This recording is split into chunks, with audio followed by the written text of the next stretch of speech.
로마서 6장 1절에서 14절까지의 말씀을 한 절씩 교독하시고 마지막 14절 말씀은 한 목소리로 합독하시겠습니다.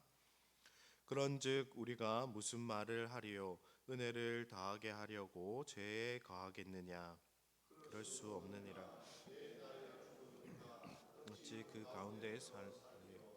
무릇 그리스도 예수와 합하여 세례를 받은 우리는 그의 죽으심과 합하여 세례를 받은 줄을 알지 못하느냐. 그러므로 우리가 그의 죽으심과 합하여 세례를 받은 것은 그와 함께 장사되었느니 이는 하나님의 영광으로 말미암아 그리스도를 죽은 자 가운데서 살리심과 같이 우리로 돌아온 생명. 만일 우리가 그의 죽으심과 같은 모양으로 연합한 자가 되었으면 또한 그의 부활과 같은 모양으로 연합한 자도 되리라. 우리가 알거니와 우리의 옛사람이 예수와 함께 십자가에 못 박힌 것은 죄의 몸에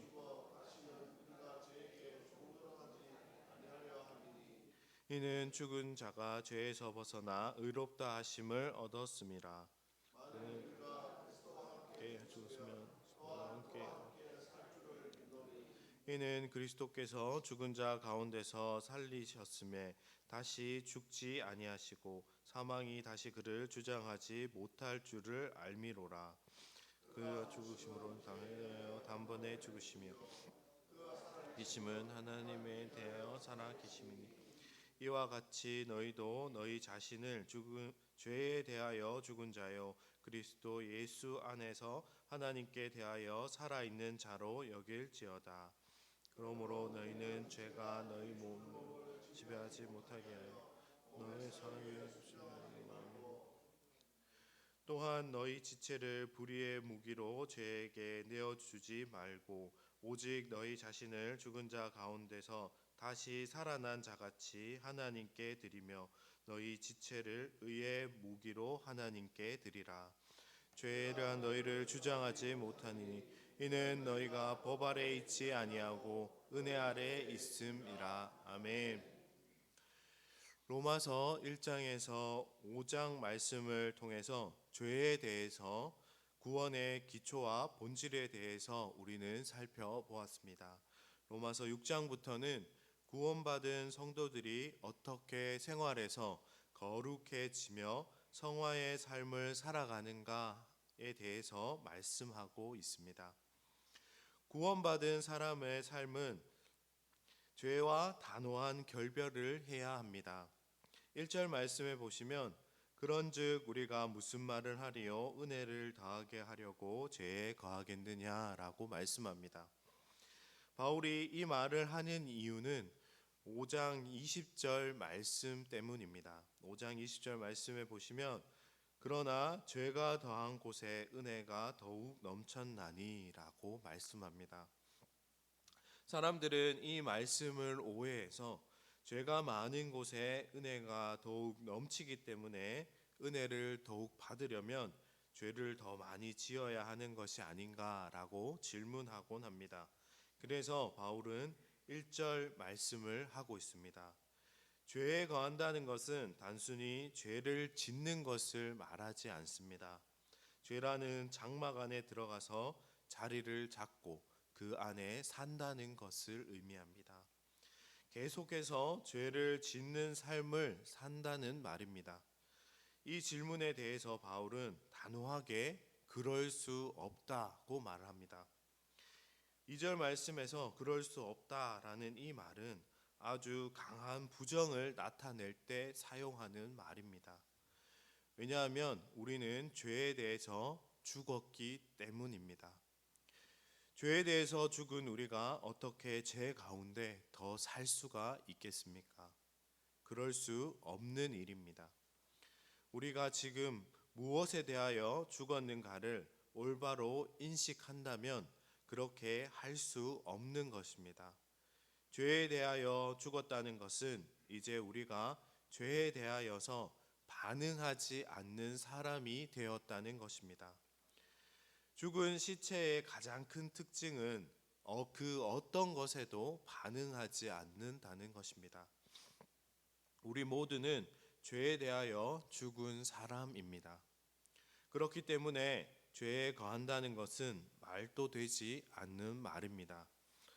은혜를 더하기 위해서 죄에 거할 수 없고 그 가운데 더는 살 수 없다는 것이 바울의 주장입니다.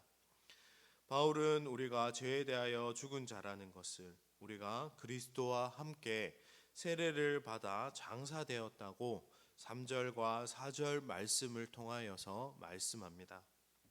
우리가 예수 그리스도와 합하여 세례를 받았는데 이 세례는 그의 죽으심과 합하여 세례를 받은 것이고 또한 그와 함께 장사되었다고 말씀하고 있습니다.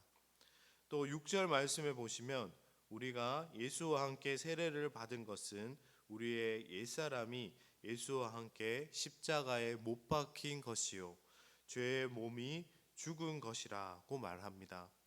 또 우리가 더 이상 죄의 종로로 타지 아니할 것이라고 말씀합니다. 그래서 우리는 죄에 대하여서 철저히 죽은 사람이 되었습니다. 죄가 우리를 향하여 달려와도 우리는 죄에 대하여 반응할 수 없는 존재가 된 것입니다. 이제 우리는 죄에 대해서 죽고 새 생명 가운데서 행하는 사람이 되었습니다. 하나님께서 주신 새 생명 가운데서 행하는 삶을 살아야 합니다. 죄의 권세가 아니라 하나님의 권세와 능력 아래서 순종하며 사는 것이 우리의 삶이 되어야 합니다. 우리에게 새 생명이 주어졌다는 것은 이제 우리가 이 생명을 가지고 이 생명을 주신 하나님께 반응하는 삶을 살아야 합니다. 우리 마음대로 행동하는 것이 아니라 하나님에 의해서 행동하는 삶을 살아야 합니다. 그래서 11절 말씀은 우리는 죄에 대하여 죽은 자요 하나님께 대하여 살아있는 자로 여기라고 말씀하고 있습니다. 우리가 죄에 대하여 죽은 자로 선포하는 방법은 죄를 드러내고 죄를 폭로하는 것입니다. 죄가 제일 무서워하는 것은 드러나는 것입니다. 죄는 감추면 점점 더 커지지만 드러내면 점점 더 줄어드는 것입니다. 하나님께 대하여 살아있는 자는 죄가 발디딜 틈을 주지 말고 죄를 무조건 드러내고 폭로해야 합니다. 바울이 철저하게 말합니다. 우리 자신을 죄에 대하여 죽은 자로 하나님께 대하여 살아있는 자로 여기라고 말씀합니다. 우리는 더 이상 옛사람에 의해서 지배받는 사람이 아닙니다. 하나님에게 지배받는 하나님의 자녀가 되었습니다. 하나님이 주신 새 생명 가운데 행하는 하나님의 자녀의 삶을 살아야 합니다. 오늘도 죄에 대하여 죽은 자로 하나님께 대하여 살아있는 자로 죄에 대하여서 승리하는 삶을 살아가는 저와 우리 성도님들이 되시기를 주님의 이름으로 축복합니다. 함께 기도하시겠습니다. 참 좋으신 하나님 참 감사합니다.